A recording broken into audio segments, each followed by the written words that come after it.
Is an annuity better than a bond ladder? And who should buy one?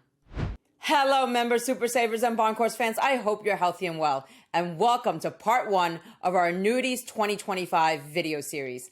I know some of you have been waiting for this for quite some time, so thank you for your patience. Here are the 3 topics that we'll be covering in today's video. 1. How long will you live, and how can annuities help reduce longevity risk? 2. What is a single premium immediate annuity, a SPIA, and how does it work? 3. Is a SPIA better for you than a bond ladder? For all the number lovers in our Diamond NestEgg community, you will love the numbers we'll be comparing in this section of today's video. As usual, here's our front of video disclaimer. For a detailed disclaimer, please refer to the end of this video. Let's dive in now, folks. According to the Social Security Administration's latest actuarial life table, this is what our life expectancy looks like. This column shows your exact age, for example, your current age, and these columns show how long you're expected to live from this age for both men and women. So, if you're exactly 60 years old right now and a male, you can expect to live until you're 80.4 years old on average. And if you're 60 right now and a female, you can expect to live until you're 83.7 years old on average. Here's what the life expectancy numbers look like through age 69. And here's what the life expectancy numbers look like through age 79. And here's what the life expectancy numbers look like through age 89. Remember that the life expectancy numbers here are averages, and that no one can tell you with certainty whether your personal life expectancy will be like these averages here, or whether it will be shorter or longer. So, while living longer is great on most levels, planning for longevity is no easy task, financially speaking, especially when you have to factor in inflation, market downturns, healthcare and housing costs, and so on. No one wants to run out of money in their last years of life. And that's where the flooring strategy comes in when you plan for retirement. It will help reduce this longevity risk. Or in other words, the flooring strategy means that all your essential living expenses should be covered in total by income streams that are guaranteed for life. Here's an illustration of how the flooring strategy works. On this side, you have your essential living expenses, which include all your basic out-of-pocket costs.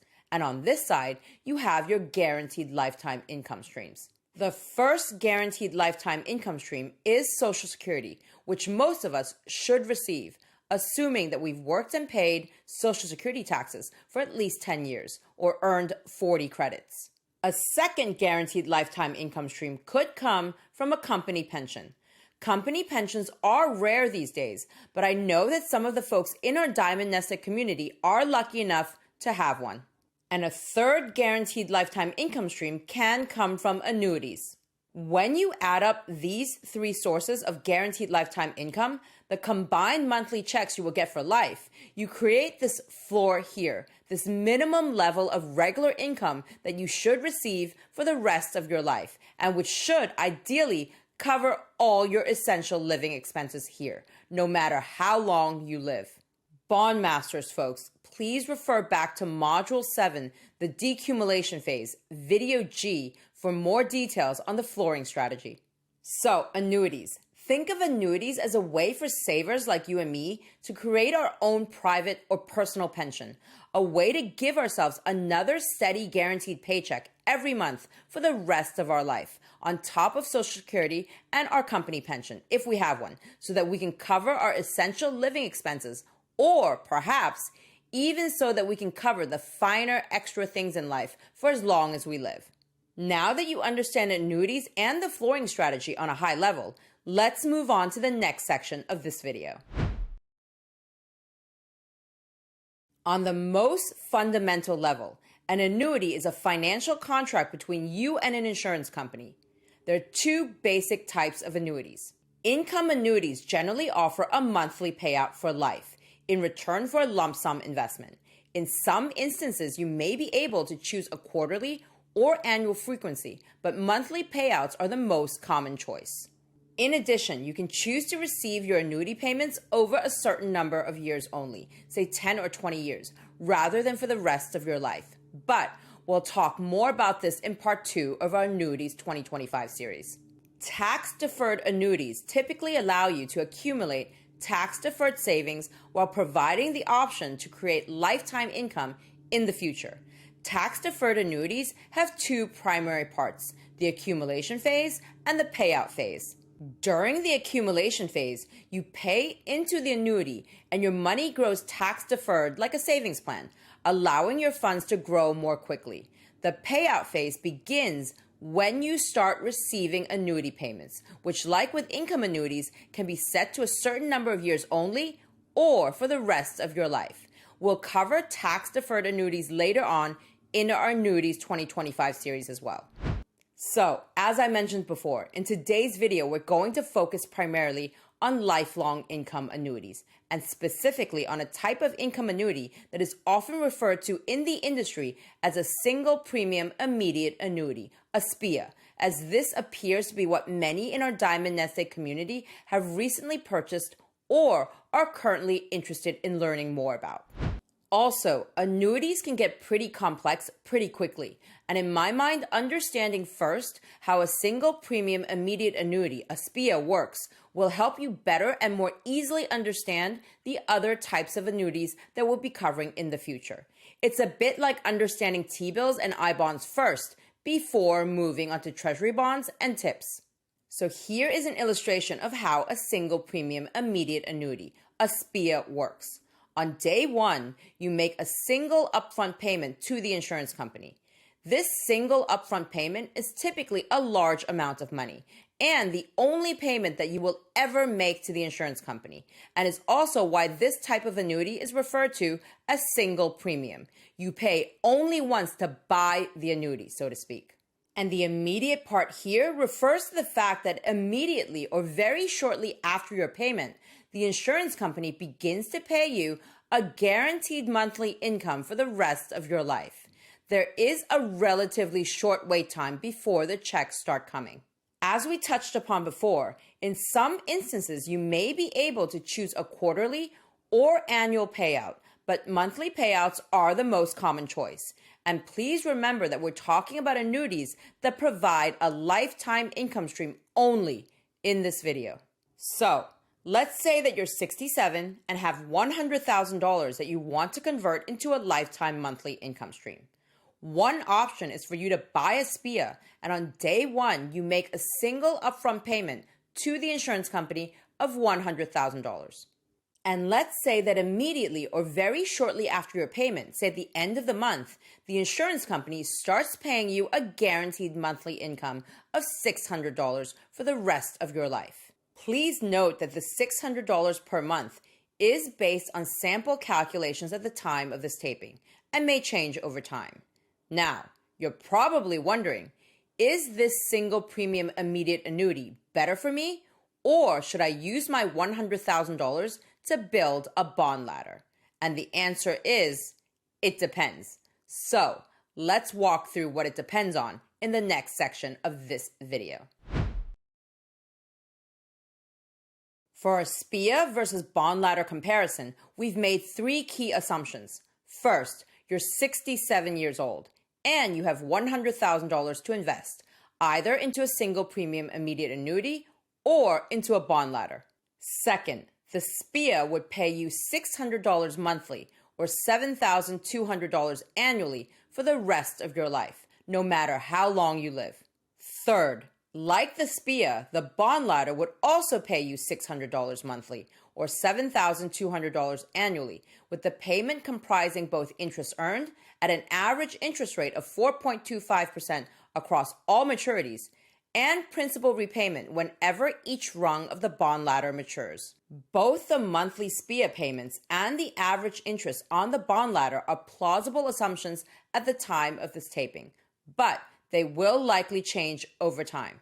Please also note that we did not factor in taxes or inflation in our comparison. These are all nominal amounts before tax for both the SPIA and the bond ladder. Having said that, the return of principal will generally be tax-free for both the SPIA and the maturing bonds in the ladder. Do consult with your tax advisor if you want to dig deeper into the tax aspects of anything discussed in today's video. So back to our comparison. Before you build your bond ladder, at the beginning of year one, you would already need to set aside $7,200 from your initial $100,000 to cover your year one expenses. Because for the sake of simplicity, plus the fact that it doesn't really change the big picture that much anyway, we have assumed that the interest payments and principal repayment from the first rung of your bond ladder will only become available at the end of year one to cover your year two expenses, meaning you're not immediately spending the first interest payment that comes in after 6 months. So that's this $7,200 here set aside for your year one expenses, leaving you with only $92,800 to invest in your bond ladder. And to cover your ongoing $7,200 expenses in year two and beyond with your bond ladder, the same amount that you would have received annually had you purchased the SPIA here, here's an example of the bonds you would need to buy for your ladder. This column shows all the bonds that you would need to buy at the beginning of year one, 20 different bonds. And this column shows you which year's worth of expenses would be covered when this bond here matures. So this bond here would mature at the end of year one and would cover expenses in year two. This bond here would mature at the end of year two and would cover expenses in year three, and so on, until we get to this bond here, which would mature at the end of year 20 and would cover expenses in year 21, at least partially. This column shows the principal value of each bond that you would need to buy. This column shows the interest payment on the remaining bond ladder that you would receive. And this column shows your total annual payment, which in all years except the last one, which we'll talk about shortly, equals $7,200. Again, what we are trying to do here with this bond ladder is to recreate this payment of $7,200 annually that you would have received had you purchased the SPIA here. So in year one, you would receive $3,256 in principal repayment when this bond matures, and $3,944 in interest payments from your entire bond ladder. That's this interest rate of 4.25% multiplied by $92,800, the principal value of all these bonds here added together. And in year two, you would receive $3,394 in principal repayment when this bond matures, and $3,806 in interest payments from your remaining bond ladder. That's this interest rate of 4.25% multiplied by the principal value of all these remaining bonds here added together. But the interest payment is lower than before because remember, this one-year bond is now gone and the proceeds spent. And what we can see is that every passing year, as more and more bonds mature, your total annual payment will be made up increasingly of principal repayment and less of the interest payments from the remaining bond ladder. And what you can also see is that you run out of money after year 20 because this 20-year bond here, when it matures, will not really cover your expenses for year 21. Having said that, if we look at this life expectancy table from before, if you have the average life expectancy of a 67-year-old, whether that's male or female, this bond ladder would have covered you. Because this bond ladder would give you your monthly $600 in payouts for a bit more than 20 years, until shortly after you turn 87. And that's longer than the life expectancy for a 67-year-old, which currently stands at 82.6 years for a man and 85.2 years for a woman. And any remaining amounts would still be available to you if you live a few years longer, or they could go to your heirs or charities of choice. If you live more than a few years longer than the average life expectancy though, and specifically past the point when this last bond matures, you will run out of money. Because this final rung of your bond ladder, this is all the principal that you will have left from your initial $100,000 investment after 20 years. And this principal amount and the interest earned on it, this last annual payment here, is significantly lower than in all these other years prior and won't fully cover your essential expenses for a full 12 months. And that's where lifelong annuities are different. like the single premium immediate annuity example we're discussing here, because they help manage longevity risk. Yes, some folks think of annuities as investment products, and certain types of annuities are more like investment products than others, and we'll talk about those further down the line. But I tend to think of annuities first and foremost as the insurance products for longevity that they fundamentally are. Annuities insure us against the risk of living too long and running out of money. This SPIA will send you your monthly check for as long as you live, even if you live to 97 or 107. And on top, it's much less complicated than building a 20-rung bond ladder like this one on your own. Now, it's not always an easy decision to choose between an annuity and a bond ladder. And as you know, I'm generally a big fan of bond ladders and buying individual bonds and holding them to maturity. But as I always say, everyone's financial journey is different. And here's how I personally think about the SPIA versus bond ladder decision. Consider a SPIA if in order to sleep well at night, you want the guarantee that your annuity check will come every month for as long as you live. In this case, an annuity provides a simple, easy way to manage longevity risk and make sure you won't run out of money. For example, you could use an annuity to add an additional source of guaranteed lifetime income that helps you to plug the gap between your essential living expenses and your other guaranteed lifelong income from Social Security and a company pension, if any. And if you build such a floor, you could then even be a bit less conservative with the rest of your portfolio. You might also be more tempted by an annuity if your margin of error for longevity is smaller and you're afraid that your remaining portfolio wouldn't be able to cover your essential living expenses once the bond ladder has fully matured.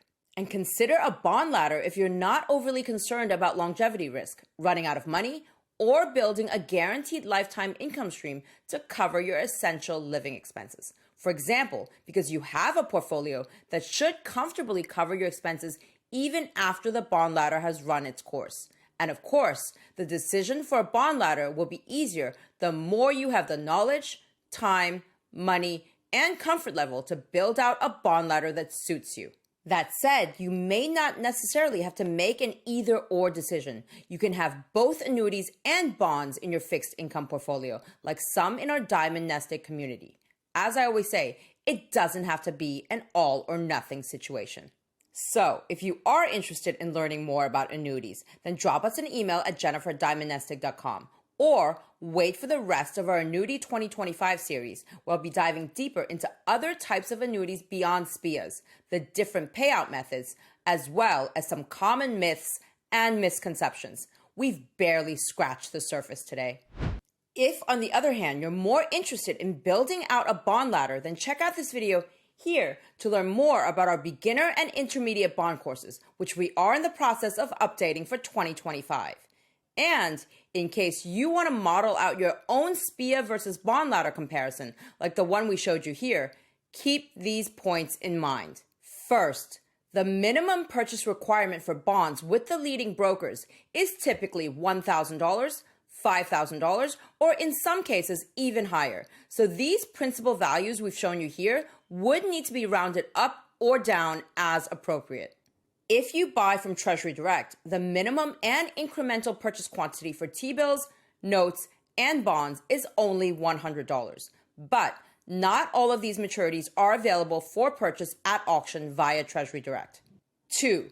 We have assumed an average interest rate of 4.25% across all maturities and annual payments for the sake of simplicity. You can also assign individual interest rates to each rung of your bond ladder and model your payments out monthly, depending on how detailed and or complex your model is. 3. As we discussed earlier, this sample analysis does not factor in taxes or inflation. Taxation on annuity payments and interest payments is based on a number of factors, including which account you're purchasing them in, the types of bonds you're buying, and on the most basic level, where you live. Also, do note that this is not the only way to build a bond ladder that mirrors this SPIA's annual payment of $7,200. But it is the way we find exposes you to the least amount of reinvestment risk and market risk. So, what do you think? Are annuities for you? Why or why not? And do you have more questions? Drop a comment below and let us know.